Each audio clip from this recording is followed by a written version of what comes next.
Frantic Nerdcast, hosted by AJ and Brock, talking about all the nerdy things that you want to hear about. Let's get into it. Hello, ladies and gentlemen, and welcome to Frantic Nerdcast. I am AJ. And I'm Brock. And we have hit episode 30. I forgot until you just said that. Yeah, I know. I only just remembered as we were saying this. I was like, oh, there it is. Oh, that's awesome. 30 episodes going strong, which is pretty good. I'm proud of us. I'm pretty proud that we stuck to it as well. I know, right? It's very surprising that we actually stuck with it. To be honest, I thought, you know what, this is going to be fun. We'll do this for a month and then we'll get over it. Yeah. I think, one of the reasons, probably the main reason I reckon we've still going is I've said this so many times and I say it to everybody that I talk to, it is fucking weirdly fun. Yeah, it's stupidly fun. And it's just because we're talking shit. We talk shit anyways. All we did was start recording it. That's it. And it's weirdly fun. So fucking keep on keeping on. That's it. Loving it. All right. It was funny. You asked me before we came online if I was ready. I'm not fucking ready. All right. Well, I'll start us off then. Okay. So one big thing that happened this week since the last episode was Disney, who owns Marvel, came on out. Marvel. It's Marvel. It came on out and they did their D23. Did they call it 23 or was it 24? It was called D23. It threw me when I read D20. This is all the stuff that's been announced at D23. I'm like, well, okay, cool. Because I thought the idea was that it was the year, but I'm going to, let's Google. I'm Googling what D23 means. Okay, well, one of the first announcements was we got the name for Avatar 3. Avatar Fire and Ash. Oh, for fuck's sake. It's going to be the same as the first two and it's going to be in a volcano. Yep, that's pretty much it. I really don't care. I actually have not seen the second one. Have you watched the second one? I have. It is the exact same movie as the first one, except rather than being surrounded by trees, they're surrounded by water. Fair enough. So the third one is going to be the exact same fucking movie, except they're going to be in a volcano. All right. And now in saying that, the one thing, because I know that when the first one came out, it was all about what he did from a visual perspective. Yes. And in the cinema, watching that visual perspective, everything, it was incredible. The sound, it is by far the best CGI ever put into film. It was incredible. Yeah. Now, that was in my opinion, that was probably the big driver as to why it was such a big and successful movie. And it was also, movie. the first one was, it was like one of the first real 3D movies because it was shot with the dual camera system. Yeah. That too. I can't remember what it was, but it's essentially two cameras upside down. Yep, sure. Yeah. And so yeah, it was groundbreaking. It was great. I think that for the second one to have been a good movie, it had to be a good story because you've already hit all the other boxes with all the visuals and the sounds and whatnot. You had to have a good story, and it just fucking wasn't there. It was boring. Fair enough. That's our second movie that was this one had already been announced, and I think we've mentioned it in an episode before, but we actually got the name for the movie, and that is the sequel to Freaky Friday. Freakier Friday, which, I'm all for it, man. I actually don't think I've seen Freaky Friday. That was a great movie. It's Lindsay Lohan and... Was it a remake? It's the story we've seen a million times. Oh, yeah, but that's most things. But was there actually like one back in the 70s or 80s or something? I don't think so. Someone might be able to correct us on this. Brendan, when you're listening to this, you can probably correct us on this. I don't think it was a remake. But yeah, so same cast coming back, and it looks good. Okay, so just having a quick look, the D23 refers to D for Disney and 23 for 1923. Is that what I'm guessing? That's when Disney started? Yeah. Oh yeah, because 100 years is last year. Yep. That's right. Yeah. Ben Mendelsohn has joined the cast for Andor Season 2 to reprise his villain role of Orson Krennic. Ben Mendelsohn is one of my favorite actors. He's awesome, is he? He is so good. Because of whenever you see him, he's got a very distinct voice. with the way he comes across. Well, especially when he does his American accent. Yeah. I didn't know he was Aussie. Oh yeah, he's as fucking Aussie as they come, I man. started reading that. I'm like, fuck yeah. Have you ever seen him in things before? I've seen him in heaps of shit, but like I've never, Aussie stuff. I've never looked into him before. You've never seen him in any Aussie films? Not really. I've only. Oh, no, he's- look, I reckon if I was to actually go through his movie history, I'd go, oh yeah, sure. But he just immediately, I think to his American shows and what he is. Yeah. Because he's good at doing the American accent. Oh, exactly. So because I sort of refer back to that, I just naturally associate him as being. That's like a lot of Americans thought House, Hugh Laurie. Oh, yeah. Like most Americans thought he was American. Yeah. And he's as British comes, man. Exactly. Jon Favreau's Mandalorian and Grogu, the film, which is going to be the continuation of the Mandalorian story, had footage shown. Yes. As well. The film will mark the first feature in Star Wars franchise since COVID.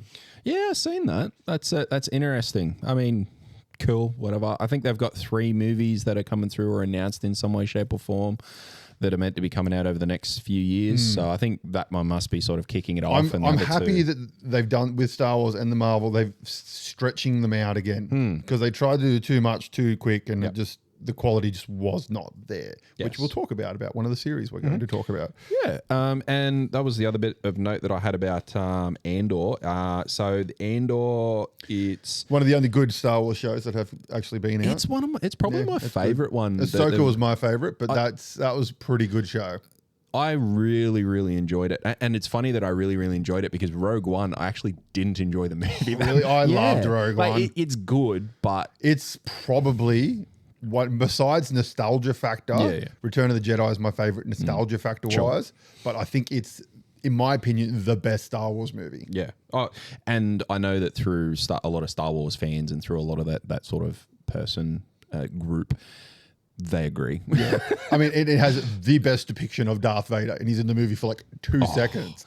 And that's when you truly see Darth Vader be a motherfucking boss. Awesome, hey. But so it's set up for a span of 4 years, every few episodes spanning a few years and whatnot, and it's not actually that far away, so coming in 2025.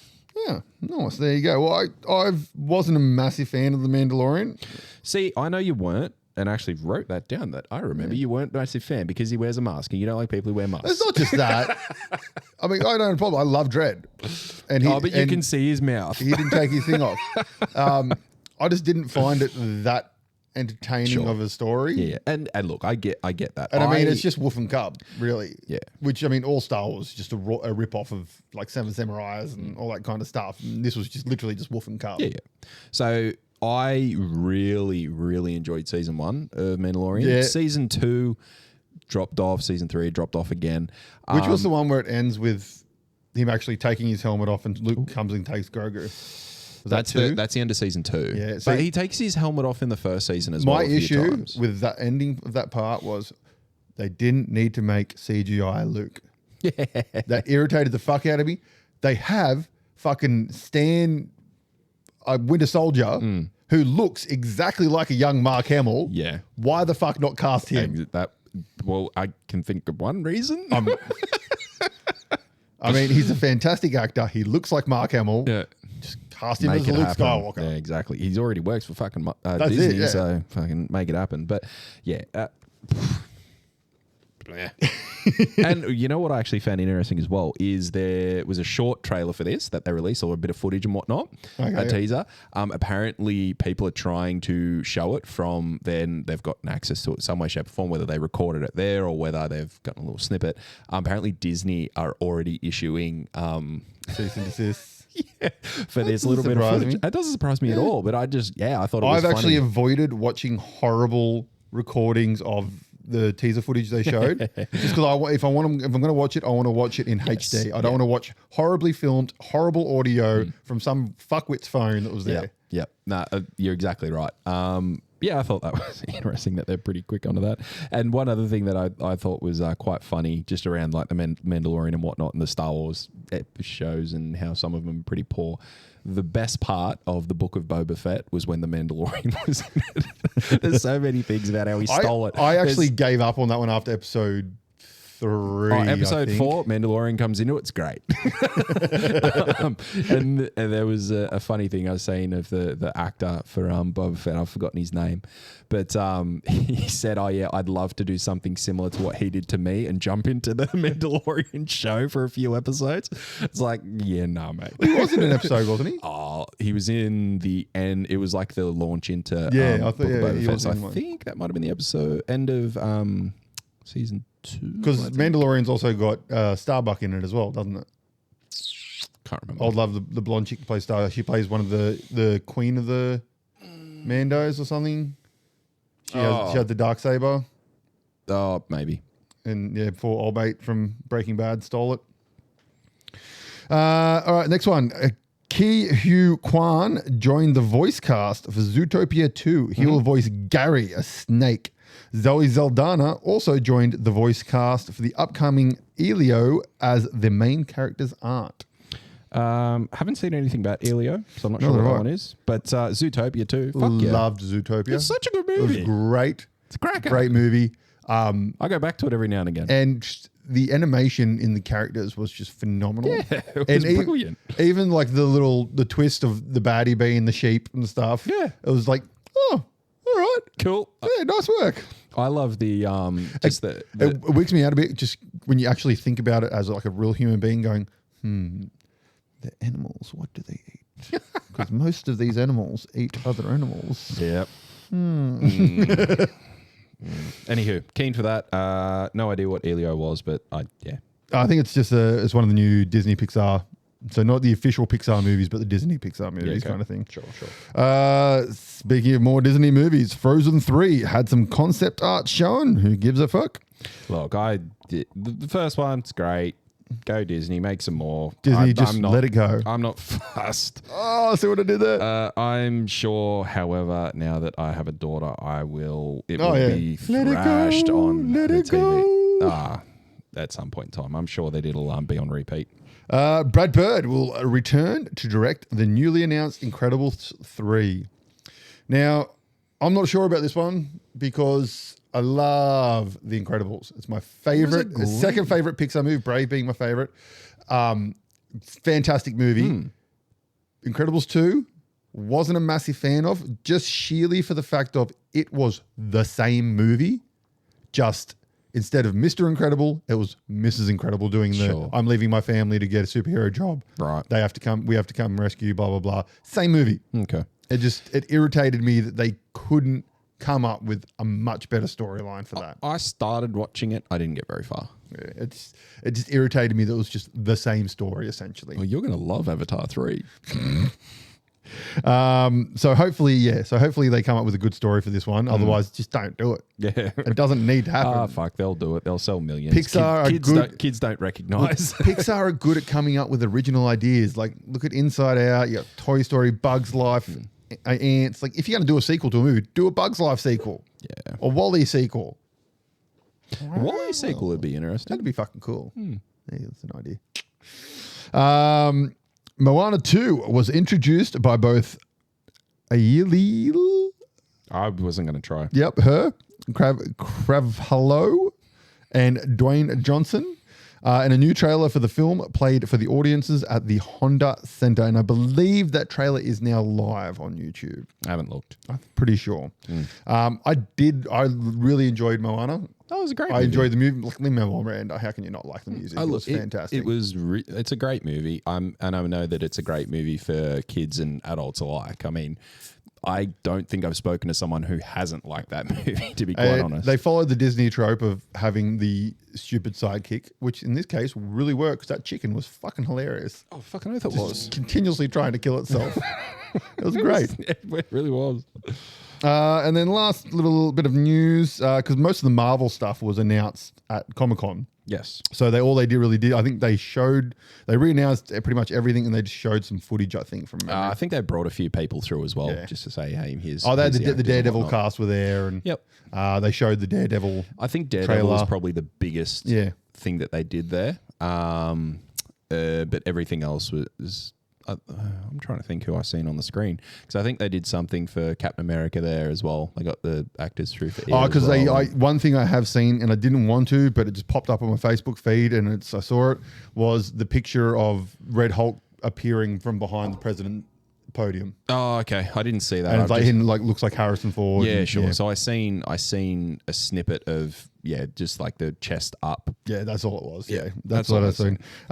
So last bit of news, beloved agent Experiment 626, or more commonly known as Stitch, tore through the Disney logo screen as a hint at the live-action version of the animated film starring young Lalo and Blue Furball. The CGI creature's dramatic entrance was followed by the reveal of a summer 2025 release date. So summer 2025, so June, July next year. Yeah.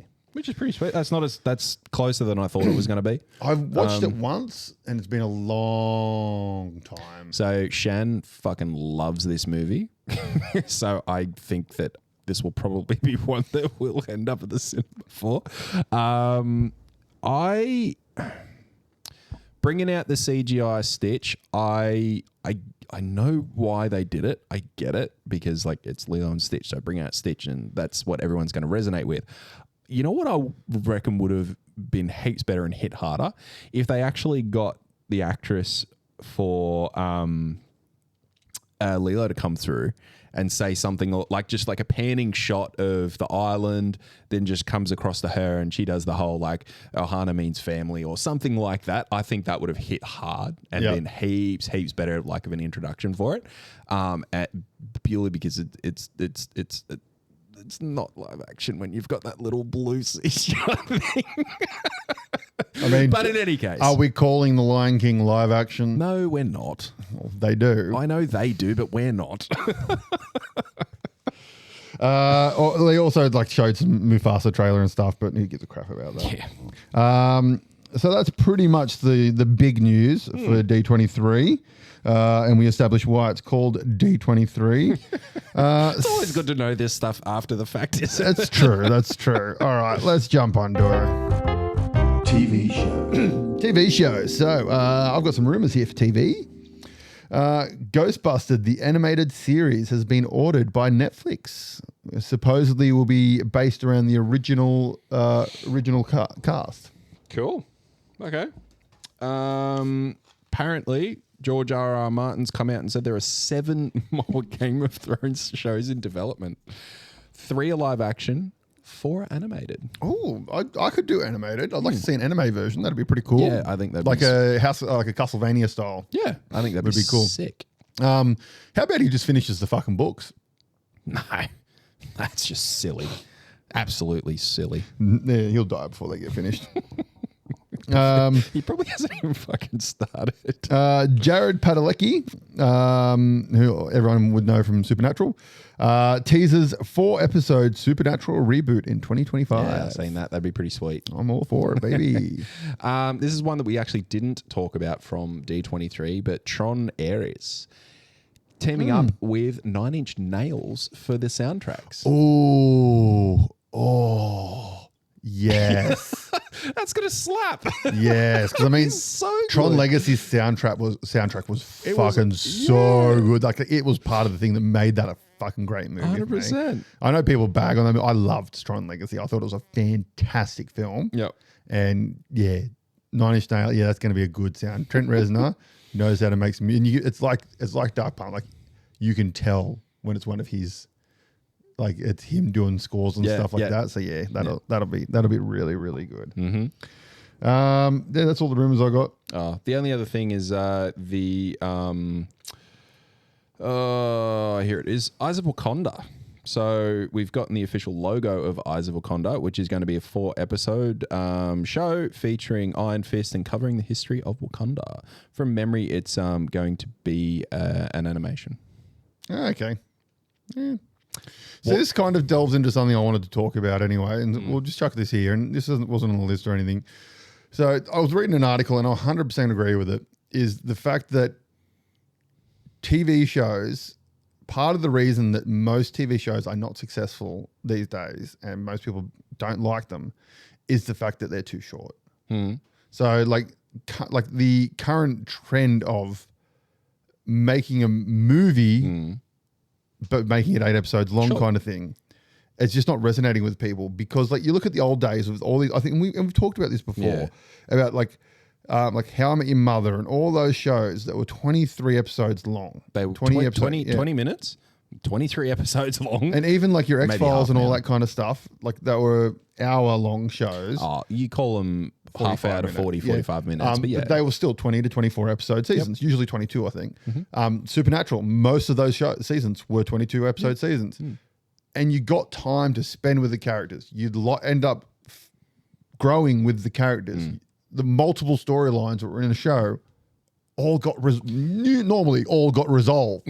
So I think that it's not, I don't think it's so much the lack of episodes. I don't think it's so much that. I think it's actually more so the fact that we get all of it at once. No, I think I do think it's 2-part. I don't think we need 20, 30 episodes. I think we need more than 5 or 6, 100%. I think there's a sweet spot in the middle, but I think even if you're giving all of them at once, it still doesn't give you enough opportunity to build or grow with those characters, because at the moment, or back then, you used to get an episode, you used to watch the episode, but then you talk about the episode for a full week before you get the next But I one. So mean- you've actually gone along a full journey of that episode and everything that happened before you actually see what happens to resolve within the next episode. So you've gotten a full week's worth of time with that half hour to an hour or whatever episode. But I mean, it's Whereas at the still- moment, you've got a day because you binge it. that's still like Disney. All their content is released week to week, and that doesn't help a show we're about to talk about. Well, they dump it out. Paramount's all, Amazon's all week to week. Yes. And that's also another show we're about to talk about. And it's just, they need to be more. We need to be like spend less money per an episode and stretch them out. Yeah. I I you do need agree. time to spend with the characters. Yeah. Yeah, I 100% agree. I think there is a sweet spot though where it'll be. I think like a good sweet spot will Minimum probably 12. be. I was going to say 12 to 16. Yeah. Minimum 12 episodes. Have you watched Umbrella Academy yet? I've watched episode 1. It needed more episodes. Yeah, okay. It needed more So episodes. did it have 6 or did it have 8?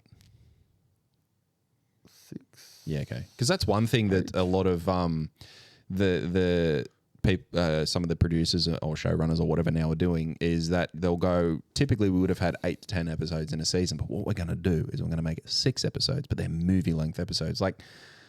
But the movie length episode, all you've done is rather than actually adding more to that show, you've just made one scene longer than it needed to be. So he's rather than I believe the technical Hollywood term is called Zack Snydering. Look, it's very apt. All right, let's move on to a show. Boys or Acolyte first? Let's get the Acolyte out of the way. Okay, Did you finish it? I did. Okay. What were your thoughts in the end? It didn't grab me. Okay. When did you finish it? Was it still 2 around? weeks ago. Was it still around the lack of hype that was flooding through? No, in all honesty, the show, number one, it just looked fucking dodgy. Like, it just looks like Disney had no faith in it and gave it no money. So the production just looked horrible. Yeah, but from what I've read, it was fucking so much money spent on that show. It just looks like it's hard all to the see where it Jedi was spent. robes look fucking horrible. Yeah. The makeup, like on X23 chick, her makeup looked fucking horrible. It's just the makeup on the floating dude in like episode 2, the floating Jedi that she's trying to beat through the Force shield. It looked like it was done by a fucking high schooler. The wig was if it wasn't a wig, it looked like a wig. I presume it was. It looked fucking horrible. It's just, I don't know where that money, just all around seemed like it was so cheap. I mean, they wasted a Wookiee Jedi. Like, I don't care about Trinity. I wanted the fucking Wookiee. He should have been in the entire fucking show. That would have been sweet if he was in it more. And they fucking wasted him. I think. I mean, you can't really make a show around somebody who can't speak English. Exactly. It is hard. one thing I thought about the Wookiee is because like there was heaps of blow up around episode 2 when he died. I think he appears at the end of episode 2 and he died in episode 3 from memory. Something like that. Yeah. But then during the flashbacks, you actually get to see more of him and actually get to see him like in a fight. And when I first watched that scene, I was like, oh, like I was annoyed that his whole fight scene was against the other Jedis.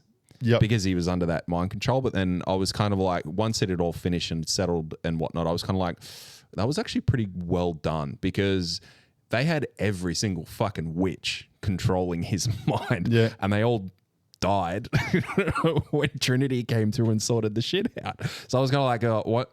At the time, I was kind of disappointed. But then once it settled, I thought, oh, okay, well done. That was pretty cool. Look, as a whole, it wasn't bad by any means. No. It just bored me. So for me, I found that when I was watching it, whilst there was just all the fucking hate on social media, it was hard to get past that. Yep. So you were looking for things that were wrong with it. You were trying to find something bad, something to not like. I waited longer until I was stopped seeing that flood of every single day there was multiple shit until that sort of died off. I went back and watched again. I enjoyed it because I could actually focus on the show. Yes, there were like things like that you said, but if you just watching it as a whole, I enjoyed start to finish. Like the story was decent. The interactions between the characters, it was okay. Some of it was not great. Like it didn't draw you in as much as some of the other things, but as a whole, it was a good show. It did not deserve the hate it got. Oh no, not in any way. 100%. It just, for me personally, it bought like most of the Star Wars shows, which we mentioned at the start. I find them pretty boring. Not much. I don't find much actually really happens in them. Ahsoka has really been the only one I've actually been sucked into the story and went, because it delved into a different story, which was good. So that was good, and I love the anime series. Oh, Clone Wars. No, not the anime. That anime thing. We've talked about it before. We couldn't remember the name of it, but it was on Disney Plus. It's like the series of like 8 shorts. Oh yeah. That's fucking tops. I love that. But it just didn't win me over. I was just bored. Yeah, okay. And the idea that both the twins have the same haircut, like both of them have dreadlocks, just one's dreadlocks are longer, in a galaxy far, far away, I call bullshit. Oh, nah, I'm all on board that because of the way that they told the story that they're not actually twins, they're the one person. So following through that vein, I'm fine with it. Nah. Yeah, I'm At good one with point, one of them would have cut their hair. Nah, same person. No. Nah, they would have cut it at the same time. No. One of them would have cut it. Bullshit. One of them would have cut it and then gone, The other one would have gone, man, I'm going to do a cut. And I also call bullshit on the fact that she didn't know that old mate was the bad guy. It's pretty fucking obvious from the get-go. Yeah, that was pretty obvious. Although for us watching at home, at least there was. Although, dude's workout routine, damn. Oh, fucking hell. Buff Bastard. motherfucker. He gets his fucking James Bond as he gets out of the water. Yeah. Bastard. I did actually like the way that they balance between the twins, so to speak. I like that balance of the light, the dark, and how you could see that they were both sort of fighting, and it gave that two sides, the one coin element, and I quite like that. I hated her fight me thing, how she gets down in that stupid pose and does like the Trinity. I think we said that in the first one. Come at me, he's like, fight me, whatever she fucking says. And it's just, no. Yeah, some of it is a bit corny. It's just, some of the writing was just like, really? Go on, you can do better, Disney. Yeah, I was intrigued enough at the end that I want season 2. I don't think it's going to happen. But if it comes, and I would like it to, it needs to resolve in season 2. I don't think it's going to happen. Yeah, neither do I. No, neither do I. The money you were Disney, the money you were gonna spend on Acolyte season 2, give it to Ahsoka. You know what? I think what they should do is try and link it into one of the fucking movies, just a 2-minute tidbit at the start, and that's a wrap. Yeah. They can introduce Mara Jade and Mara Jade kills her. Boom, that's the start. That's the start of it. Yeah. Sorted. Look at that. We've written it. Because I mean, like, there's all the other intrigue around the Sith and introducing some of the Sith and whatnot, which would be really good to watch through that. But Dark Plagueis, Darth Sidious, all that kind of stuff. Like that would be awesome to see that story. So if they can focus on that, fuck yeah. But I think we just let's let Mandalorian and Ahsoka do their thing in this part of the timeline. Yep. And then skip the rest of it and let's just jump back to fucking Old Republic. No, this is all old. The Acolyte's old. Yeah, Old, I know. old Like, times. this But is fucking Old Republic. Yeah, sure. Let's get into that shit. Yeah. Get into the games. Bring old mate from the Last Jedi. that'd be sick. Him. He's fucking. I mean, he's a real actor, so Yeah. it's not hard for him to play the role. No, not at all. He's a fucking good actor too. Yeah, he's good. He's fantastic. so He's so good at the joke. I really liked him as the Joker in Gotham. Oh, he was awesome as a Joker. Jokers, What do they should I call say. him? Jeremy. Yeah, because they legally weren't allowed to call him the Joker. Yeah. So he played Jeremy. But he was awesome in Shameless. A couple of other things I've seen him jump Never in and finished out of. Shameless.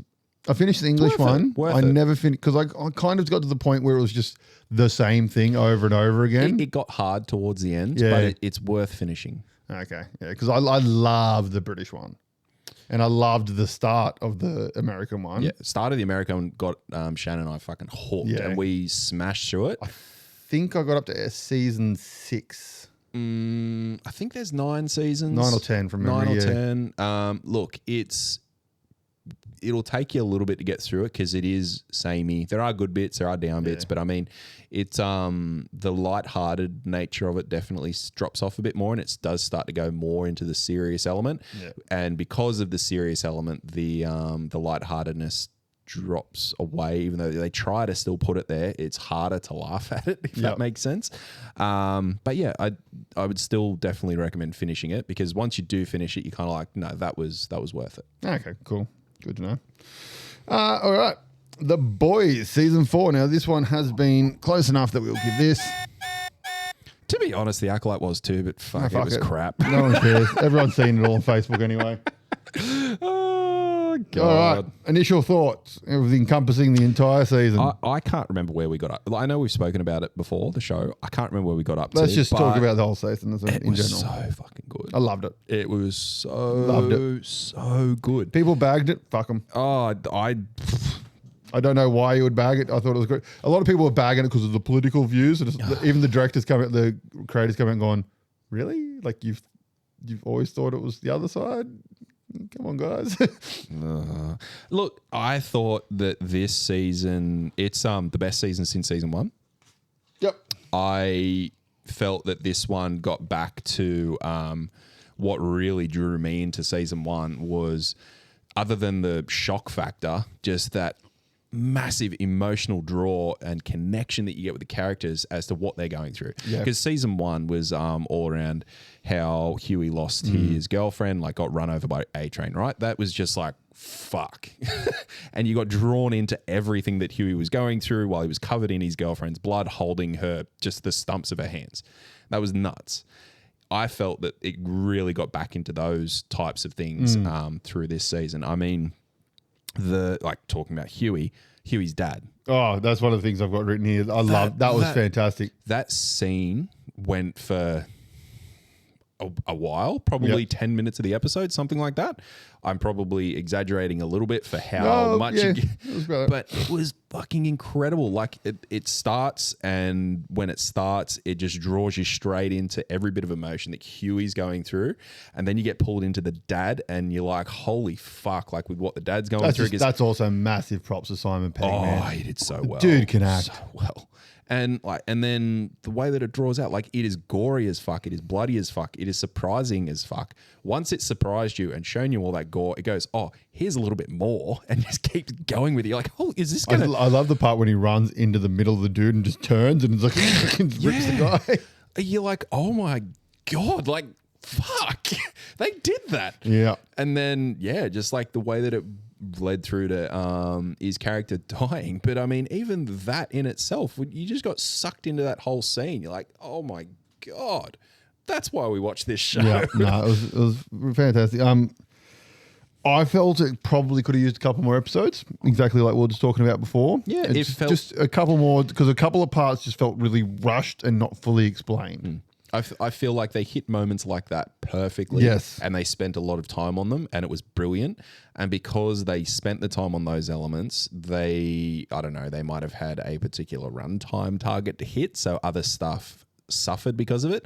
I felt that the final episode, by the time we got to the final episode, it felt like they had to get a lot into it. Yeah, well, because like throughout the season, some of the things I felt they were a bit rushed were like A-Train's turn. I felt like that was an episode. Yeah, wasn't really explained too much. I think that would have been better if that started. Well, okay, firstly, it would have been better if they actually dragged it out over the season that was longer. Yep. But if they wanted to do it in the way that they did it, it would have been better to draw it into previous seasons. Like I know they were sort of planting seeds about him starting to feel bad about what he was doing, but although they were planting those seeds, it went from I feel bad about what I'm doing to I have completely changed my opinion. I'm now working for the opposite team. Yeah. It just fucking happened. My other gripe is what's the smart chick's name? Yep. Her. I'm guessing I feel like it's a part of the story, but she was just super underutilized in the show. But I'm guessing that's going to come more into effect in the last season. I didn't like. I agree. I think she'll be more prominent in the next season. Yeah. I think in this season, it just felt like she didn't need to be there at all. No. Like the same things could have happened. I think without her being there. I think it would have been better if she turned up at the end and just and you're like, who the fuck is this chick? And she goes, see what I made you do? Like that would have had a bigger impact than her. And just have her in the background throughout the whole season. Yeah, that would have been awesome. Yep.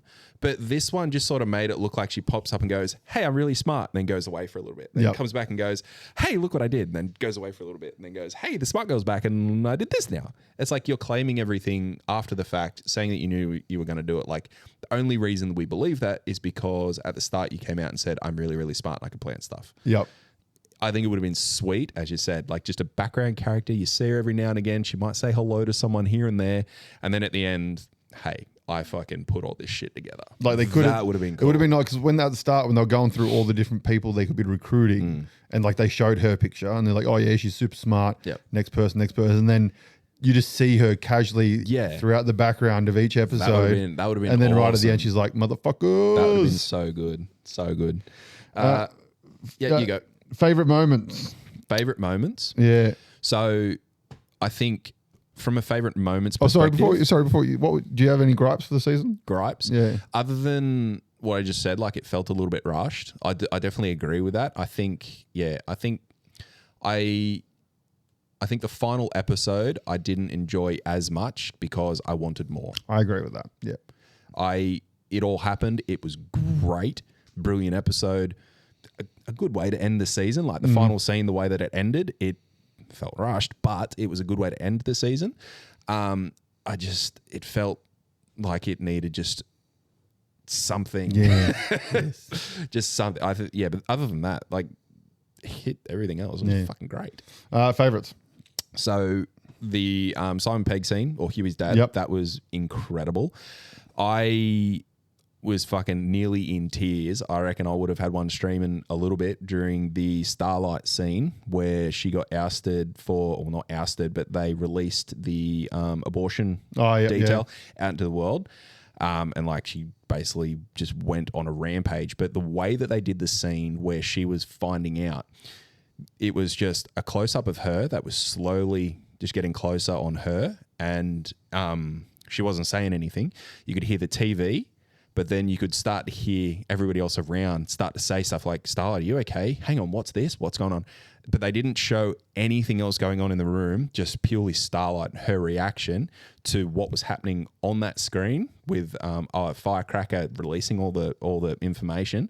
And the emotion that she was going through, that was incredible. That came through the screen so well.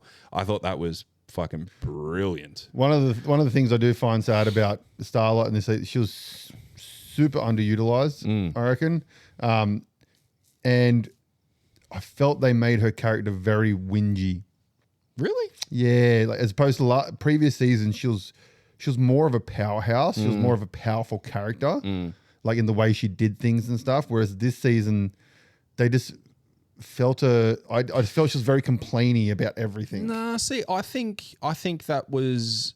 I'm on the opposite side there. I think it was actually kind of smart in that they were trying to make her reserved because she didn't want to be Starlight anymore. Yeah. So she had to work out who she was going to be and how she was going to do it. That's why they had unfortunately the Starlight Foundation. And you've seen that turmoil where she didn't want the Starlight Foundation. She wanted something that she could be proud of to combat Vought and Homelander. But she just kept getting attached to Starlight. And then by the end of it, that's where it's like, fuck it. I'll just come out and rage, and this is what I need to do. And beat the shit out of Firecracker, which was phenomenal. Exactly. And that was how that sort of that piece where she got at least all the information culminated with her just going fucking apeshit, which was awesome. And then it led into the other scene that was incredible, where Butcher had his blackout, and his first blackout where he fucked up. Oh yeah, killed the religious guy. Yeah, I thought that was awesome. Like that was all very, very well pieced together as a whole. I think that was I reckon that was probably my favorite. My two favorite moments in the season. I loved. Didn't love it. I really enjoyed the shapeshifter storyline. That was cool with Starlight and the proposing and stuff, and the way he finds out in the room when they find out. That's really good. I think the way that they just did that to start with was awesome. Because it just happened, and then a little while later they just go, oh. Here, that happened. You're like, wait, what? In my opinion, it has been done better in Fringe. Yep. Fringe did it much better, in my opinion, where they had someone replace the character, blah, blah, blah. The one thing I didn't like about it was when Starlight finds out at the end, and she's just like, cracks a joke about washing his dick. I think they could have, and I think that plays into, again, the rushed element of it, because they could have strung that, and they probably will in the next season. I hope they do, because like when you watch, if you've watched Fringe or you haven't watched Fringe, fucking watch Fringe, because it's one of the best TV shows I've made. But in Fringe, when she gets back from the alternate universe, and she's in her apartment, and like it kind of all hits her at once that this other her has been living in this apartment and been with Peter and stuff like that. And she just full breaks down and just like this super strong character just breaks down and starts crying and stuff. It's heartbreaking. And for Starlight, her boyfriend proposed to someone that wasn't her, has had sex in their bed, all that kind of stuff, been living with them for this whole time while she's been kidnapped. It just didn't. There's no consequences for her. I think it had the. I think they should have left it.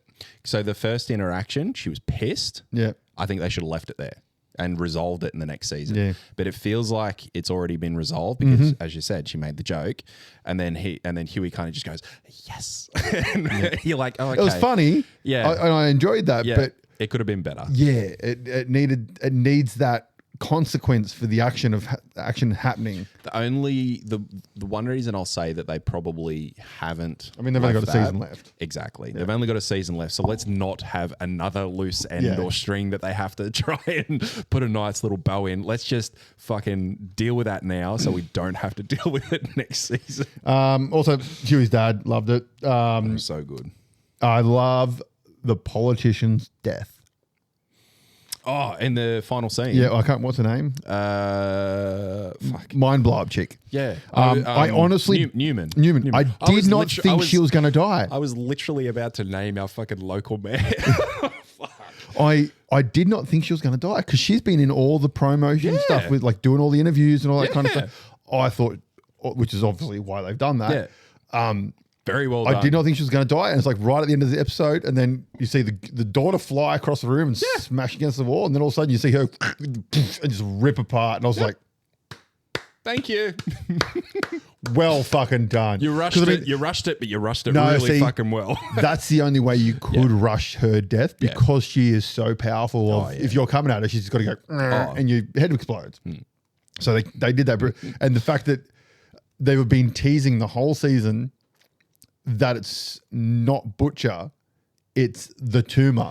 The tumor is the soup. Yeah. He's not the soup. It's the tumor's the soup. It's like controlling him. Yeah. And then it just comes out and just takes full control of him.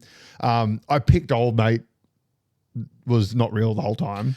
I picked it a lot later than I thought I would have. Yeah. Because he had his ex-wife, Yeah. what's her name? Beck. She was kicking around. I'm like, well, we know that one because she's dead. But then the other guy, when Jeffrey Dean came through, you kind of like, yeah, okay, I'll run with it. But then there was, I can't remember what it was, but it was like, I think it was the episode before it came out, or maybe it was like the start of the episode that it came out, where I'm like, hang on.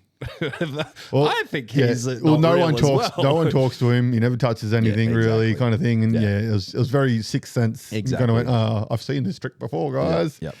It was very, very well done. And I love him. He's a great actor. He's so good. I love him in that. I loved him in. I hate to say this, he was fantastic in Grey's Anatomy when he was in Grey's Anatomy. He's good, and he's married to the chick who plays Peyton in One Tree Hill. If you ever watched One Tree Hill, I haven't watched One Tree Hill. Yeah, Jeffrey Dean Morgan. And what else did I love? There was one other part. I mean, obviously, the multiple man fights and ass eating. That was hilarious. Oh God. The fact that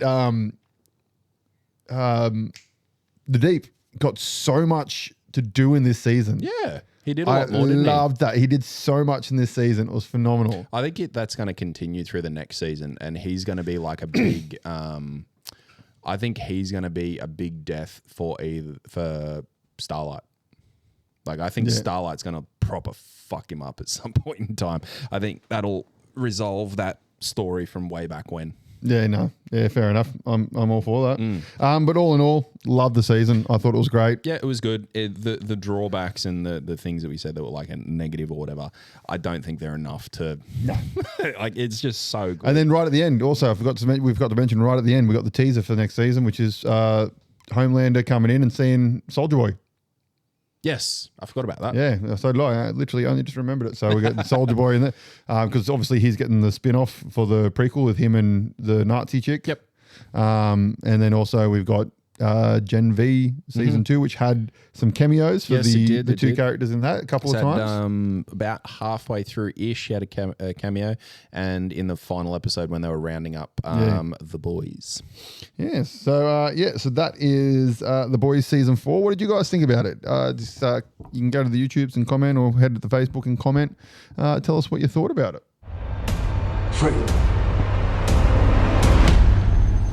Alrighty, some trailers. We got a couple of trailers for you here. So the first one, let's talk about the big one, the Skeleton Crew. A Star Wars I'm actually excited for.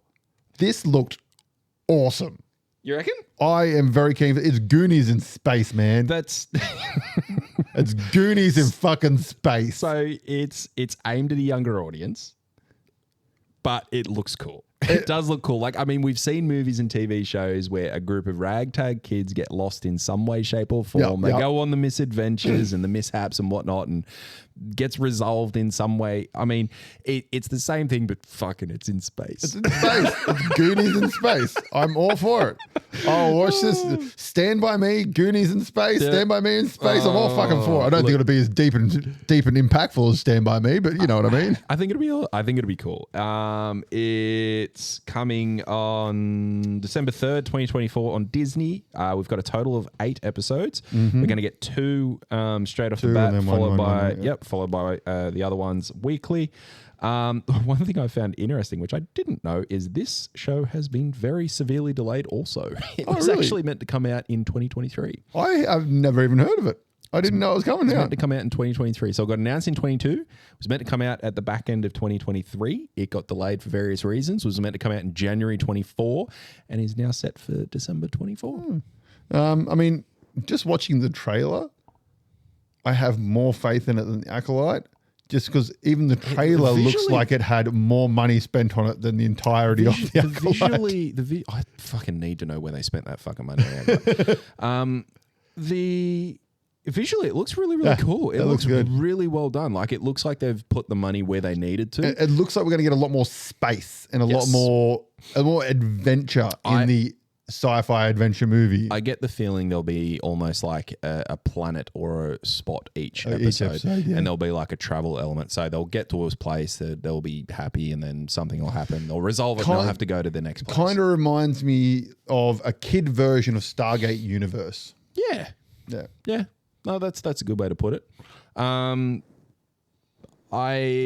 Jude Law, he's in it. Force wielder of some kind. Yeah. Cool. He's awesome. We've also Nick Frost. He's playing the droid.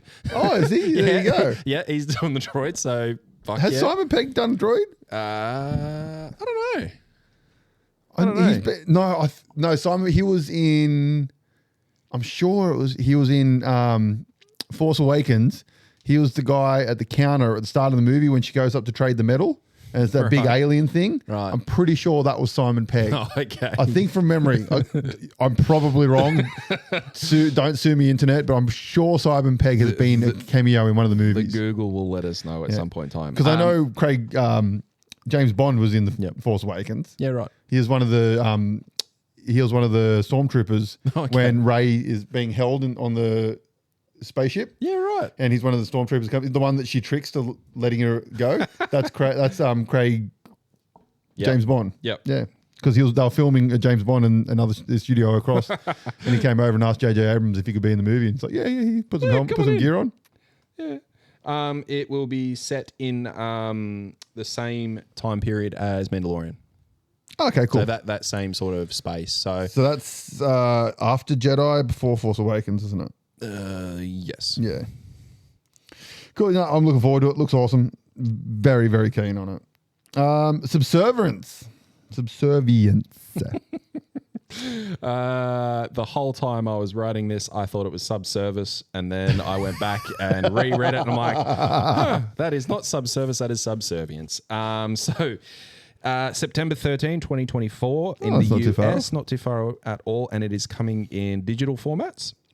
So I'm assuming that it'll come out and be one of those paid items that you get like on your Prime, your Paramount, and your whatever. Directed by S.K. Dale, rather. I've heard that name before. He did Till Death with Megan Fox. He did The Coat Maker, Soul Trader, Beyond the Water's Edge, Tommy, all movies I haven't seen. Okay, I haven't seen any of them, but I swear I've heard the name before. So Megan Fox starring. Yeah. This immediately makes me not want to watch it. No, in all honesty, I'm not even intrigued. I'm keen for her to be back in, because Jennifer's Body was a great film. She was really good in Jennifer's Body. Jennifer's Body is probably the only thing that I'd say wasn't a bad movie that she was in. But other than that, she's just not good. When she wants to act, she can. Why does she never want to act? She gets paid a lot to do it. But I mean, like it's seriously though, like I mean, Jennifer's Body. I've watched it. I've watched it once. I'm not going to go back to it. I didn't think it was. You should. It's a good movie. I'll go back to it. Yeah, it's a good movie. But I mean, look, it's got Megan Fox in it. I'm not fussed. Yeah, it's a trope. It's a trope we've seen a lot. Yes, especially in recent years with the rise of AI. Yes, it's just they've made it a sexy woman this time instead of a little girl kind of thing. What it reminded me is it's the babysitter story.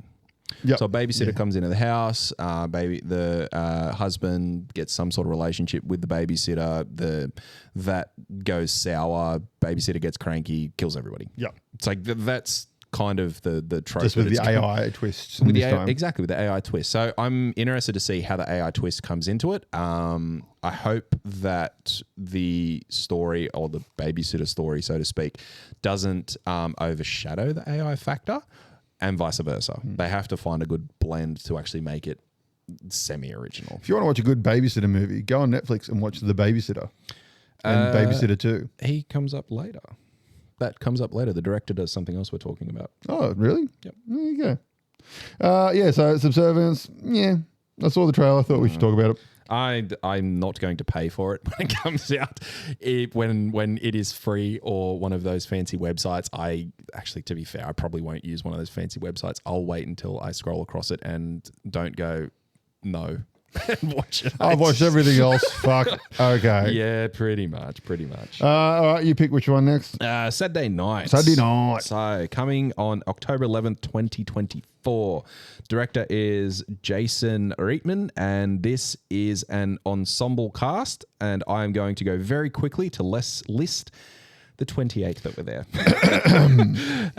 Gabriella Bell, Rachel Sennott, Corey Michael Smith, Ella Hunt, Dylan O'Brien, Emily Pham, Matt Wood, Lamorne Morris, Kim Matula, Finn Wolfhard, Nicholas Braun, Cooper Hoffman, Guy Gerber, Andrew Feldman, Tommy Dewey, Matthew Reese, J.K. Simmons, John Batiste, Naomi McPherson, Taylor Gregg, Macabre Gregg, Nicholas Badani, Ellen Boskov, Billy Brick, Joe Crest, Catherine Curtin, Leiden Stillman, and Willem Dafoe. Okay, and for those of you who don't know what this movie is about, it is about the opening night of Saturday Night Live. I'm pretty fucking keen. I am very keen for it. I love these kinds of movies of the behind the scenes of something popular. Yeah. Like there's a show that aired for one season and was tragically cut short, and it was called Studio 60. On Studio 60 on Sunset Strip, I think it was called fully, but it was Studio 60. Sure. And it was Matthew Perry. It had what's her name? Old love from American Horror Stories, the blonde one who plays like all the characters. She was in the one for the Cuckoo's Nest prequel. She was in Ocean's 8 as well. And it was about each episode was the week leading up to the episode, the airing of live on Studio 60, essentially Saturday Night Live. Yeah. And it was like all about the cast. Matthew Perry was one of the new writers that came in and had the baddie from Billy Madison in it as well. He's in that, and also in Handmaid's Tale and stuff. And it was fucking phenomenal. Yeah. It was Aaron Sorkin. Okay. So automatically going to be good because the man knows how to do drama. Yep. It was so underrated. And this movie, this trailer gives me that same vibe of this. I've definitely seen a couple movies along this, like in this realm. There's one that is just kicking around in my head, which is it's the behind the scenes of a stage show. And I've gone blank on what the movie was called. Birdman? No, it wasn't Birdman. Birdman is a good movie, but that was sort of splayed out over a very long period of time. Yeah, it's made to look like a single take. The whole movie, yeah. This has It's not the one with old mate from NSYNC and Tobey Maguire, is it? What? It wasn't a great movie, but I don't know what that one is. It's a behind the scenes of a stage play, and it's starring the other guy from NSYNC, the not Justin Timberlake from NSYNC. Well, and Tobey Maguire's in it. It's a pretty funny movie. But okay. I'll have a look at some point when you're talking and come back to it. Okay. But in any case, it's that single take element. It's the behind the scenes of something that's happening. I hope that they take that approach to it, and it has either so they can do it in a couple ways. Like they do 2 hours before the show, right? And it's more or less a single shot or different takes across those 2 hours leading up to the show. Or, which I think it's going to be more so about, is about a week or two leading up to the show. I reckon it's going to be the lead up. Yeah, so a week or two leading up the show, and it'll just be, but it'll still have single shot elements of it where it'll just be like 15 minutes of whatever it is of absolute fucking chaos. I think that the last half hour to 45 of the movie is going to be it's going to end. It will end when they go. Oh yeah, 100%. They do the click and that'll end the movie end. But it's chaos. Yeah, the trailer looks like fucking chaos. Imagine the first ever night of Saturday Night Live. I mean, it had been done before because National Lampoons did it. Yep. And most of the cast of Saturday Night Live were stolen from National Lampoons. Well, there you go. So they it's not like they were walking into something they didn't really know. But yeah, I think it's going to be a fucking excellent movie. I love Dylan Bryan. He's awesome. He's from Teen Wolf, my homie. He was also in the Maze Runner movies. But you know, it looks great. I'm very much in for it. All right, well, let's move on to our final trailer for this episode, and that is Uglies. So, Uglies coming to Netflix on September 13. The director is MCG, also known as Joseph McGinty Nicol. Now, this guy did Charlie's Angels, the 2000 and 2003 with Cameron Diaz, Drew Barrymore, Lucy Liu. He also did Terminator Salvation. This We'll Means forgive him War. for that. This Means War. That was a great movie. 3 Days to Kill. The Babysitter. The Babysitter Killer Queen. Such good movies. Room of the World. So he's done some good movies. Okay, we'll come back to this trailer. If you haven't gone to Netflix, watch The Babysitter and The Babysitter 2. They are such good movies. They take the trope of the babysitter that we were talking about previously with the Subservience and flip it on its head. And it's just such an entertaining movie. It is really, really good. It's And then got the a good sequel cast, good story. was like done 5 years later, I think, or something like that. Has the same actors in it. Also has a young Wednesday, whatever her name is. Her. Yep. Has a young Wednesday in it. And it's great. And both of them star an Aussie actress as well, who's in the lead, who plays the aforementioned babysitter, which is Hugo Weaving's niece. Is it really? Yes. There you go. Yes, she's from Newcastle. She's from our hood. Her dad is a teacher at the university here. Well, there you go. Yeah. So yeah, it stars her. She's also in Guns Akimbo with Daniel Radcliffe, which was fucking awesome. And she also plays not Keanu Reeves. She plays the other one's daughter in the latest Bill and Ted. Samara Weaving. Samara Weaving. Yeah, that's it. You got Jude Lewis, Belle Thorne, Emily Ann Lude, Robbie Amell's in it. That's right, yep. King Bach, Hannah Mae Lee, Jimmy Warden, Chris Wilde. Yeah, you got a whole, Yeah, it's a whole bunch of people. great film. Really good. Thoroughly enjoyable. Highly recommend to everyone. Both But very good films. back to the Uglies. Oh, yep, the Uglies. So was this a book? So, this is what I wrote. Okay, all right, go for it. Well, whilst watching this, I got a sense or aura of Divergent or Young Maze adult. Runner Yep. or Hunger Games. As that did I. kind of storytelling component based on books or novels, world divided, choose your lane, and ensuing fighting between the two. Now, after I watched 10 seconds, I stopped. I went and had a look into it. And there are, sure enough, Uglies is a book series. It's 4 books by a guy named Scott Westerfield, aimed for young adults.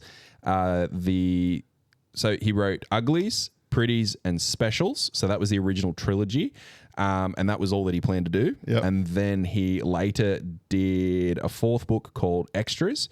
And they were published between 2005 and 2007. Jesus, smashed them out. Yeah.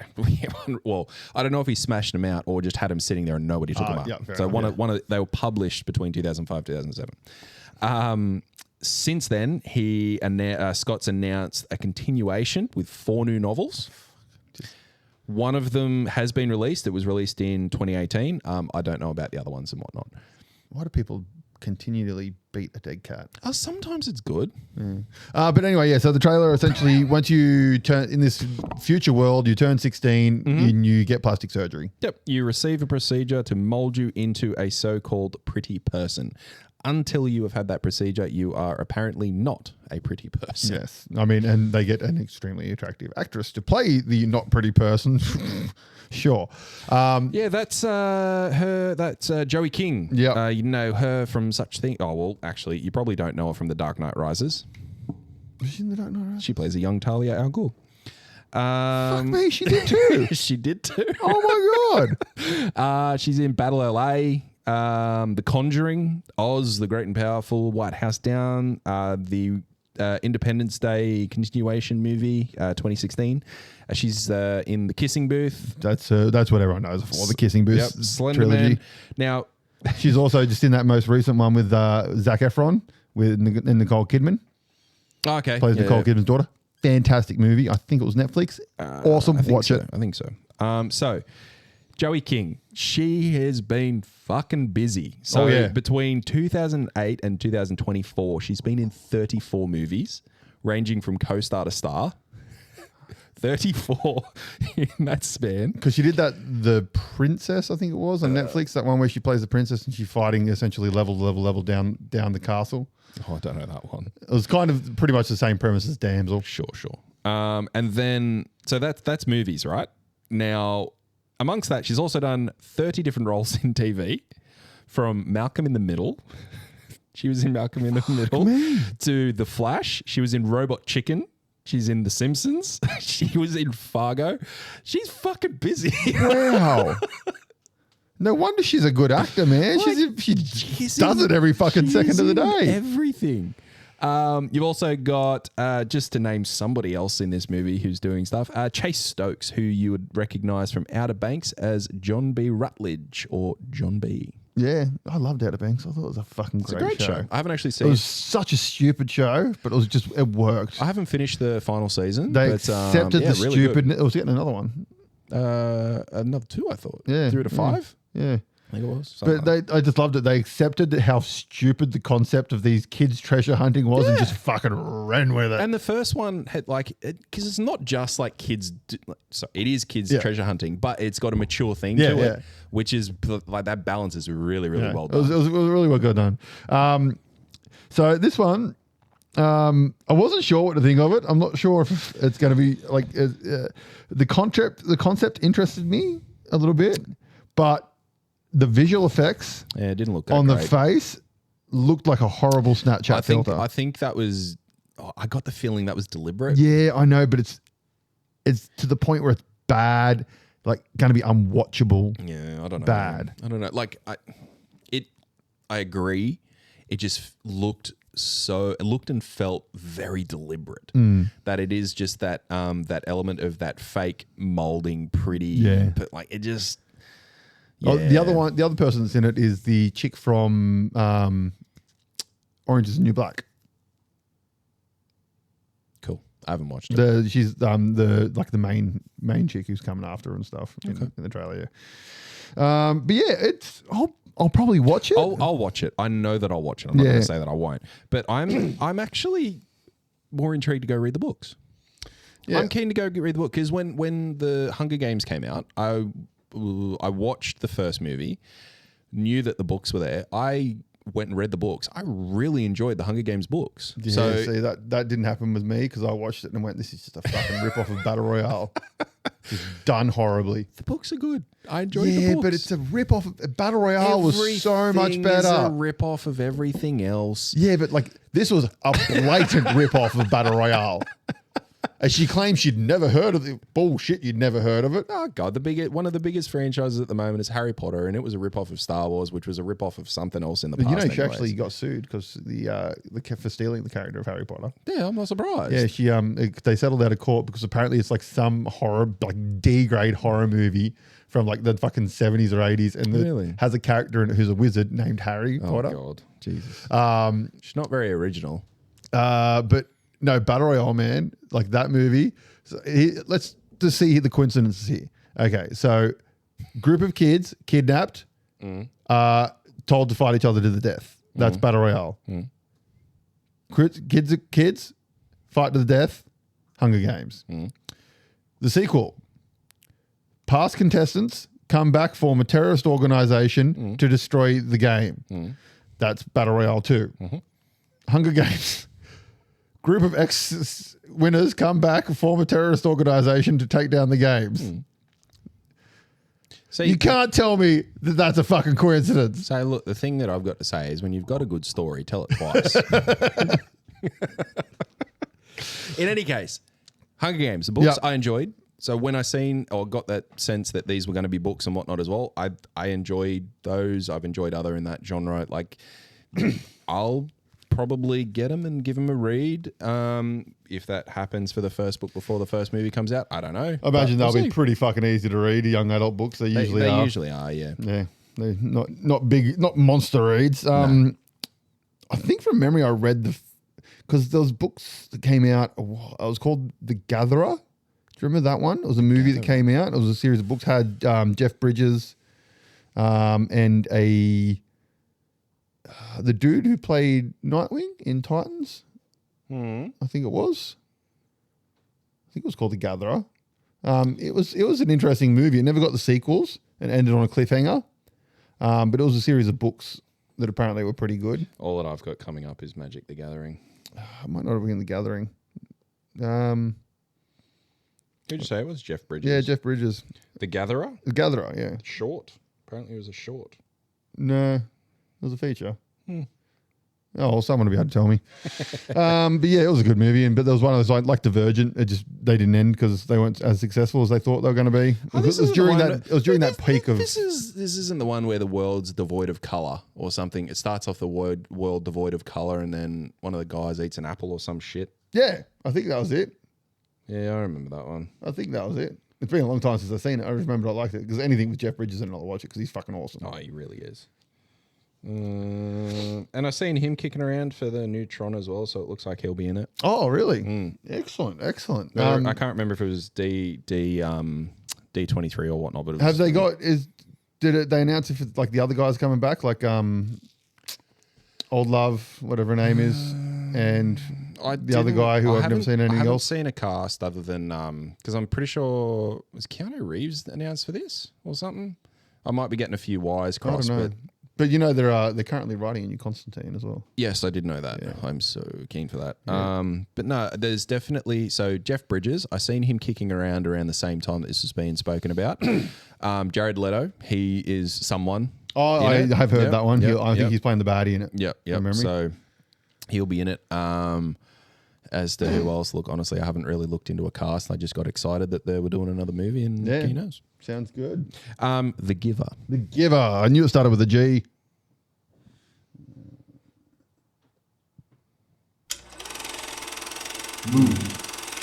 Okay, movies. I've just got a couple of rumors here. And so before we start, we did have a comment on one of the YouTube videos. Thank you. Were we aware that Rebel Moon director's cut had been released? Yes. We were. That's all that needs to be mentioned about it. Have you watched it yet? No. I've been doing more important things, which is anything else. I did. Okay, so before you answer, so we said that it would we'd be able to know within the first from the first action, the first scene where the Scargiver is in the fight. So we said if it didn't make a difference by then, it probably wasn't going to make a difference. Well, there's like 20 minutes before the movie even starts, the original movie. They put they put 20 minutes and start it for a useless scene that did not mean fuck. Oh, great. Then it gets to where the other one was. And yes, there is blood, like she chops people's legs off and stuff. Doesn't make a difference. Still looks horrible. Yeah, okay. That's a shame. Now, I was hopeful. There's a sex scene in it now. And all I'm going to say probably adds absolutely no fucking context to anything. This will give you my thoughts on the entire movie. Okay. Even boobs couldn't save it. Fucking hell. Okay, I won't watch it. Yeah, I'm not going to bother. Boobs couldn't save it. If one day in the future I am on the land and hungover again, I may turn it on to go to sleep to. That'll be about it. Like Justice League, Snyder Cut. Great. Was a different movie. Great. It made that movie because the original one was shit. Yep. It made that movie good. 100%. This, it just took a crap movie. It got a turd and polished it. Yeah. Okay. That's all it was. Okay. And don't bother. Got a turd and put blood. Got a turd and put blood in it. Yep. Fucking hell. Hey, you started the analogy. I know. On the note of Mr. Snyder, Netflix has reportedly shelved Army of the Dead franchise. No, that was actually semi-decent. An animated series. The Army of the Darkness was semi-decent. So they took the one good thing he was doing and said, "Nah, fuck that. You're good, mate." Army of Darkness good. Army of Thieves is good. Army of Thieves was awesome. I loved Army of Thieves. Yeah. Tom Holland and Hunter Schafer, who she's from Euphoria, apparently are the favorites to play Link and Zelda in the live-action Zelda film. What are your thoughts on Tom Holland? Tom Holland's got the look. I think generally exactly, very small man. And that's kind of what I had in my head. I think he's small. He's got that young look about him. The chick is yeah, okay. No, I can see Tom Holland doing that. I can the see chick. that. I've never seen Euphoria. Seen bits and pieces. She has a very elfish look to her face, so I can kind of see that as Zelda, depending on what version of Zelda they're going for. What was her name? Hunter Schafer. So that could be interesting. I don't know, but I mean, the movie's not going to come out for fucking ages because I imagine the special effects would take forever. Okay, so I don't know what her acting chops are like, but I mean, aesthetically, I can see that. And Tom Holland, I can see it. He's got he can do that action perspective, so I can definitely see him in that role. It'll be interesting to see what persona they give him. Yes, true. Because I mean, there's so many different versions. Yeah. And the other main thing is the motherfucker doesn't talk. So yeah, exactly. So what are they gonna do there? Yeah. I don't know. I can just see it being a Spider-Man in a green suit. To be honest, I can see him very much heavily be Spider-Man, but Link. It's like what? Okay. I reckon they'd have to do Ocarina of Time. Ocarina of Time or Majora's Mask. Because I mean, Tom Holland, he can act. Yeah, he's been in some fucking good shit. I think it's Cherry. I haven't seen Cherry yet, but I've heard that's pretty bloody good. There's Chaos Walking. He did a different type of role in that. I enjoyed that. I enjoyed it. It wasn't amazing, but it was all right. Yeah. There was another one like the devil something or the yeah, I know the one you're talking about. I haven't seen it. I know the one you're talking about though. That's a good movie. Give that a watch. I thought he was really good in that. Got into a little more of, I don't know, sort of into his soul a bit more rather than just being on that surface level. I thought that was pretty good. So he can do more than just like being pigeonholed, and I hope that because he is still so young, he doesn't get pigeonholed. Like he's obviously going to still continue to make shitloads of money no matter what he's doing, but he is so versatile that he can be doing some amazing things as well. For sure. What do you got? Oh, yep, that's right. We're doing stuff, aren't we?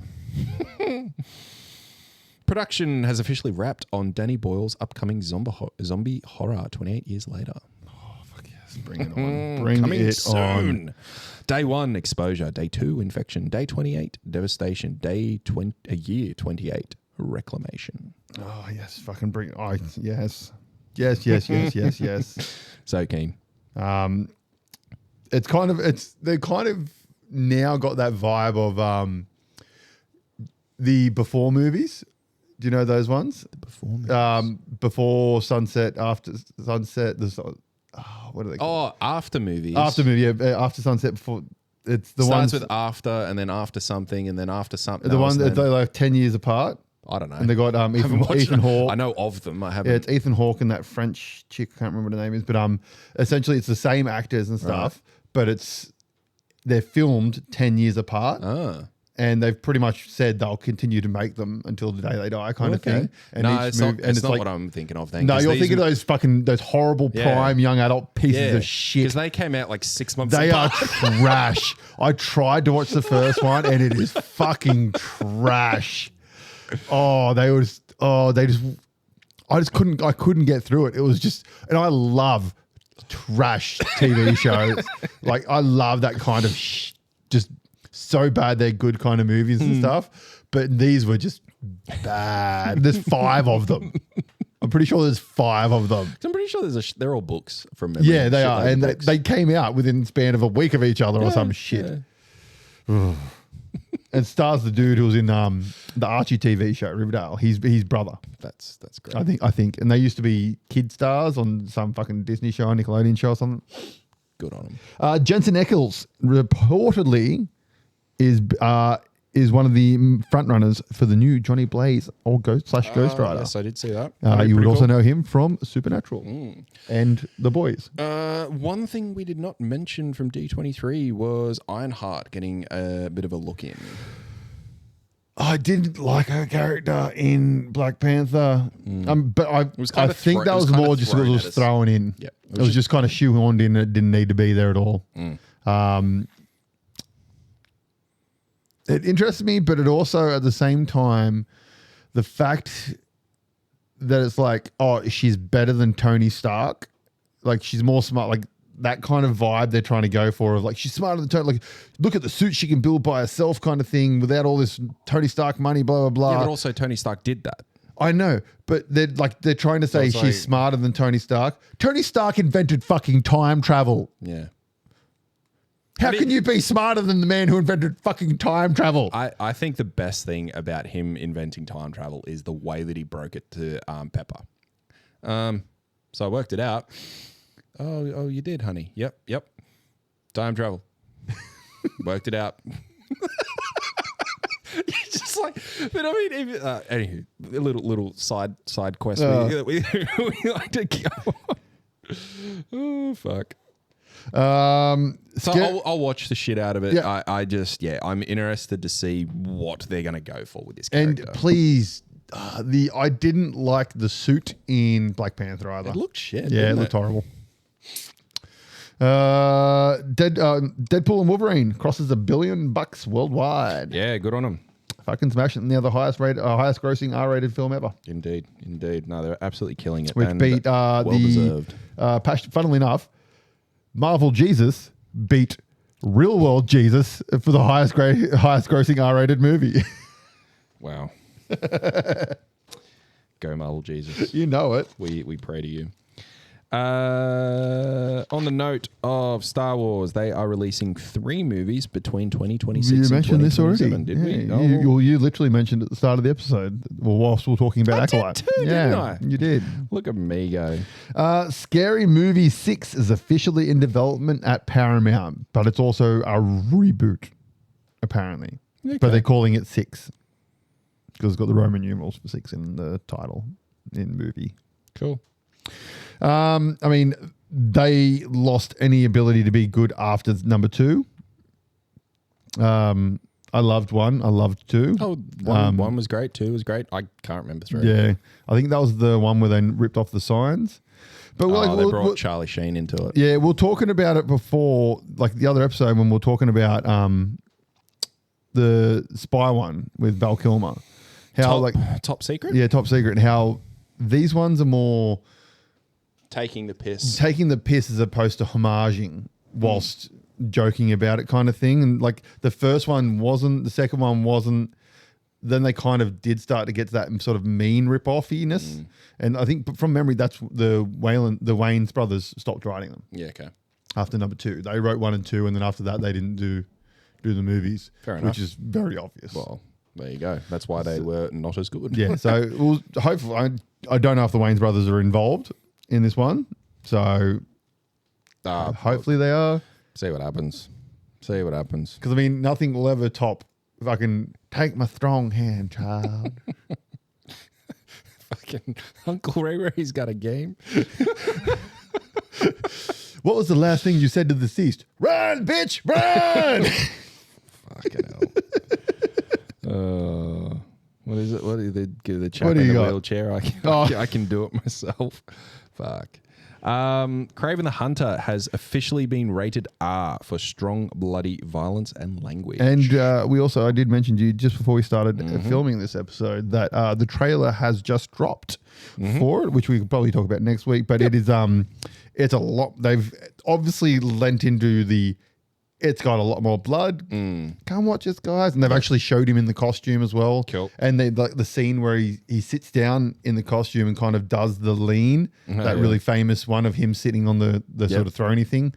Nice. So, in all honesty, this trailer, I kind of went, could be interesting. Okay.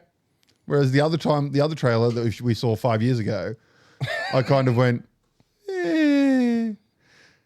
Oh, look, I'm pretty keen to see it. But I'll watch it. It looks good. Hopefully Sony can do something a little bit better than their last attempts. And December it comes out too. Yes, December 13. Yes. 2024 at a theatre near you. That's it from me. Okay. We've got a couple. The Accountant 2. Oh. Release in theatres April 25. Oh, theatres, good, yes. 2025. I will watch that. I loved The First Accountant. It was a great movie. So good. Oh, this is something I forgot to mention before. What If Season 3 will be the final season of the series? No. I know, right? Keep it going. Yeah. It's great. Why did I take a screenshot of this? Fucking, okay. Obi-Wan Kenobi voted as the second greatest film character of all time. Oh, I remember why I did that. Because I had a look at the list and it was funny. number one was Batman, but it was like, oh, Batman, Obi-Wan, and then it was like Vader, and then Luke Skywalker, and then it was just rattled off a whole bunch of Star Wars names. So you kind of like, that was very pointed list that came through. Obviously, but it was like Star Wars. It was like Star Wars, Batman. I'm like, fuck yeah. James Cameron reaffirms he's working on a new Terminator project. Previously, he said it would be more focused on the AI side. His latest update, he says it's totally classified. It would be really funny if it got an AI leak. And someone Kit Harington on his role as Dane Whitman in The Eternals. I'm not going to pretend that I took the role because it was different and interesting. If Marvel calls, you got to do it. Yep, that's true. I mean, I think most of he got a lot of scenes cut from that apparently. Yeah. And I mean, he was really just there to tease the Black Knight, which sounds like it's been cut in some way, shape, or form. Yeah. Anyways. Eternals So 2's been scrapped apparently. that's probably. I mean, the Eternals should have been a series. Yes. It should have been a series. I think we've spoken about we this have, before. and it should have been done like Skins, where each episode focused on one of the particular people, 100%. and then the last episode was the big battle, the big group thing. 100%. It should have been a series. They were on the planet for fucking thousands of years. There was so much opportunity to do so much with that. Like it could have been a really, really good opportunity. It didn't. So it should have that should have been a series, and get the Captain America Falcon Winter Soldier one should have been a movie. It was a movie. It was just literally just split into fucking episodes. Yeah. But yeah, okay, on to just a quick little games thing. WizKids have their new Star Trek game, Into the Unknown, up for pre-order. The starter set is the Federation versus the Dominion. It looks a lot like X-Wing / Attack Wing, which are the same game, but X-Wing is Star Wars, Attack Wing was Star Trek. But it's got a bit more of an Armada vibe, like Star Wars Armada. Okay. Like it's got bigger bases and lots more dials and big fucking player boards and shit. It looks kind of interesting. I haven't seen any gameplay though, so I can't say. They do come pre-painted in WizKids' famous shit painting. Like pre-painted is really just they've slapped some paint on this and it looks not good. Cool. Kind of thing. So you need to put a wash on them for them to look half decent kind of thing. But yeah, so that was really the only other thing I had. Cool.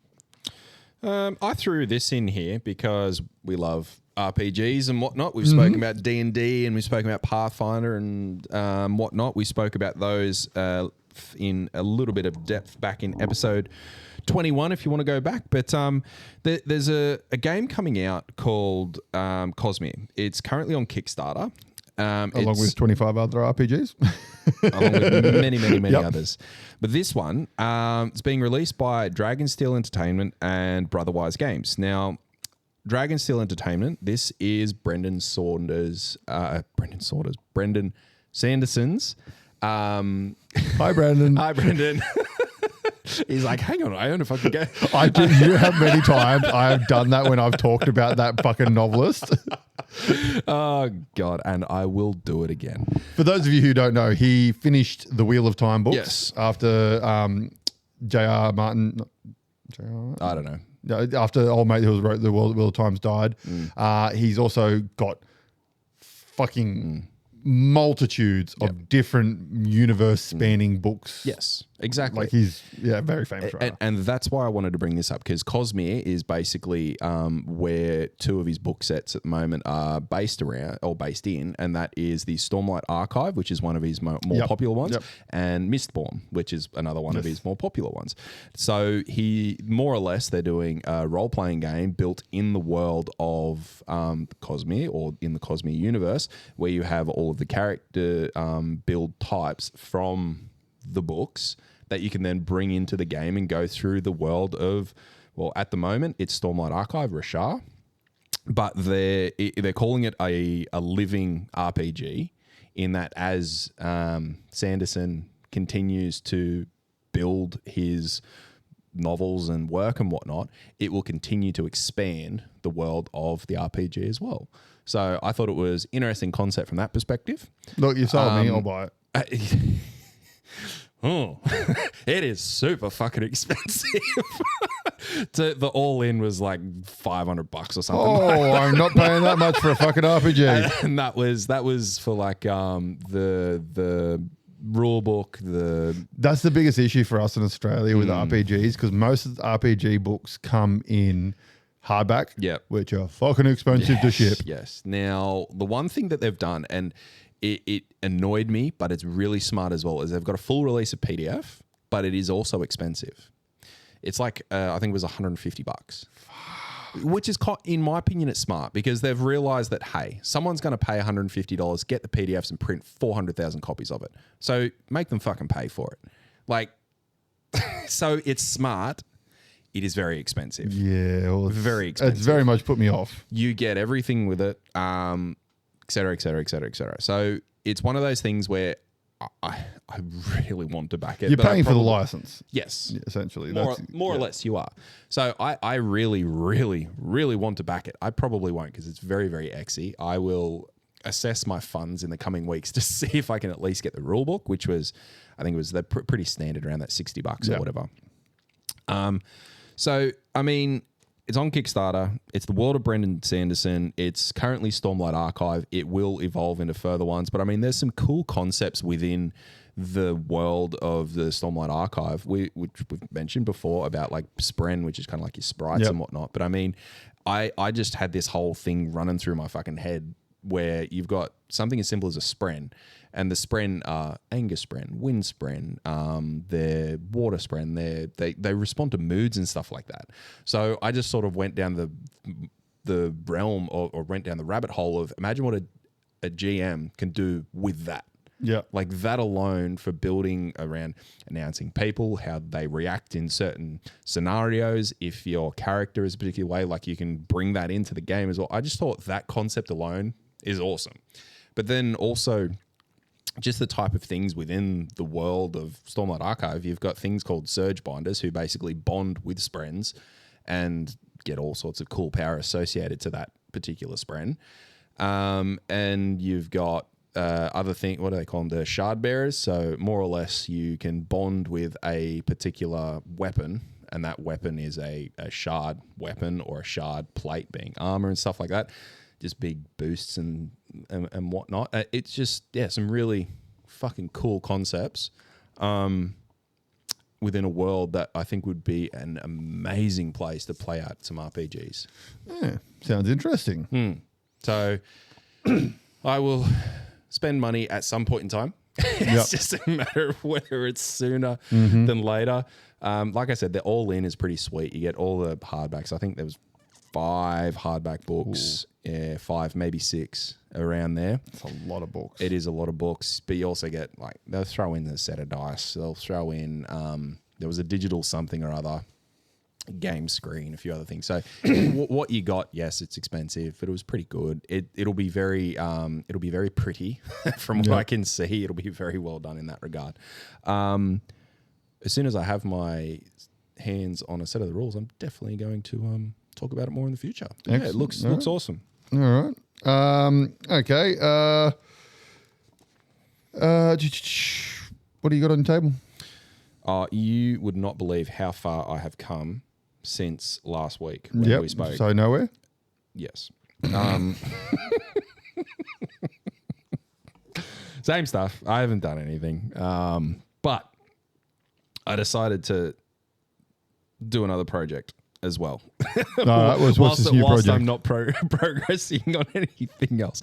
I've been following this an Instagram page for a little while now, Polymaker Figurines, and he's doing gotta print them all. So he's printing. I've seen this. I've seen this. So, he's doing the Pokemon. Yeah, so he's doing the Pokemon. He's got it's kind of like a Polyterra sales point so that they can sell their filament and whatnot. And so it's well done from that regard, because it's like at the start of every one, he says, right, I've done the files so you can do it via the appropriate FDM printer in the color that is required. So these are the filaments that you'll need. Load them up as you need.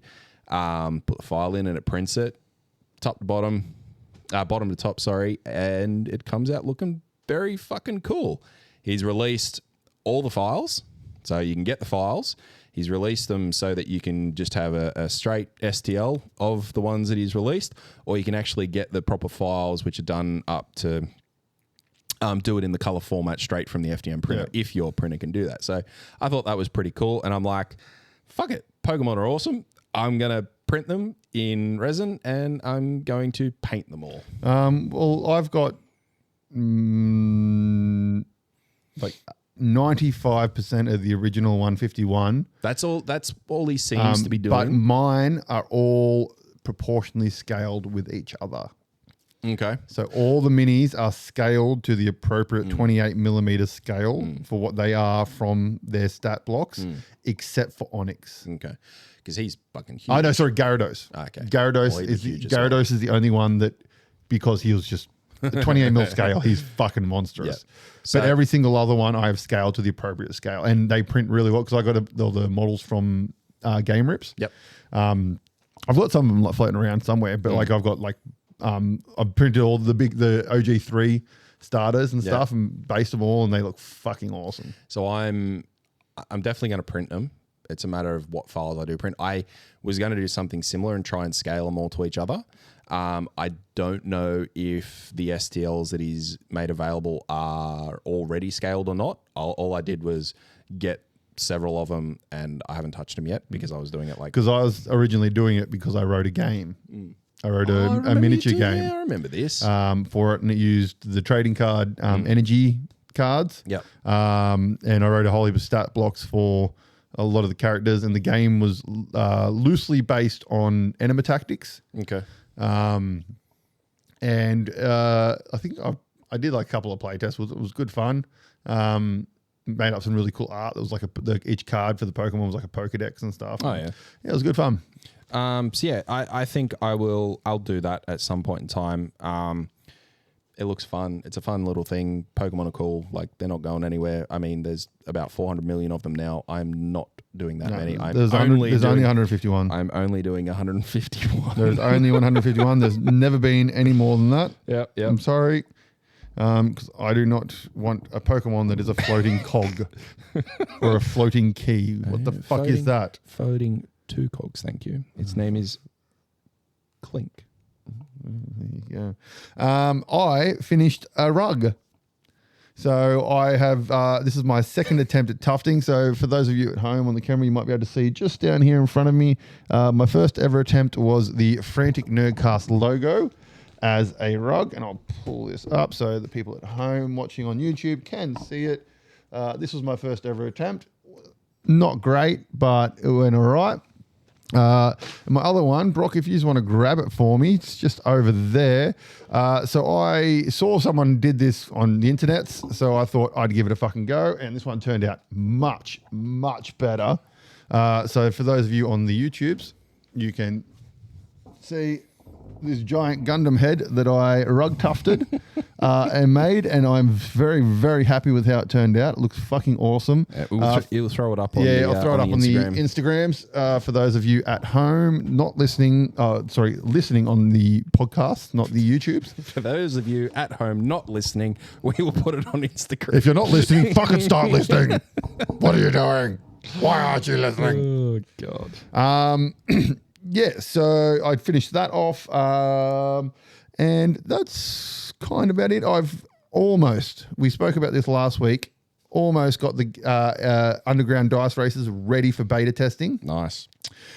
So in next week's episode, we will announce how you can get a hold of the beta version of the game to do some playtesting for us.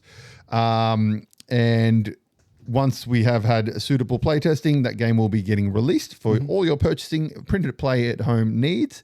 But yeah, we'll talk more about that one next week. But finally, episode 30. What have we got? Oh, I forgot about this. We're going to do a little giveaway. Yeah! Why not? First giveaway. And you will be amazed to know that it is one of the best things you're going to ever get via a Nerdcast. It's a booster pack. It's a booster pack of Star Wars Unlimited. What's the set called? Shadows of the Galaxy. Shadows of the Galaxy. And we will throw in a Frantic Nerdcast deck box, which is a 3D printed deck box which you can get the files for. Where can you get those files? I believe there's a little place called Patreon. If you jump on a Patreon, give a bit of a search for Frantic Nerdcast, our little page will pop up, and for less than one coffee per month, you can sign up. That is $5 per month. 5 Aussie dollary dues. You can sign on up. So how can people get a hold of this lovely prize for our 30th episode? Haven't thought about that yet. Haven't thought about it. We probably should have thought about that before. Now, I figured the best way to do something like this is typically via the social medias. Yep. So we'll put a bit of a post up on social media just saying what it is, what you're going to get, and we'll do a how you can enter as well. But it'll be along the lines of tagging some friends, following some pages and the likes, and we'll you'll require a keyword. Yes, I'm you deciding will. that because you need to listen to the episode, and this is the end of the episode, so you'll have to listen the whole way. Don't tell your friends where the keyword is. Make them listen to the episode. Pumpkin spice. Pumpkin spice. Pumpkin spice is the keyword. Very good. I don't know how we're going to use that keyword yet, but the keyword is pumpkin spice. That was the first thing that popped into my head. Don't know why.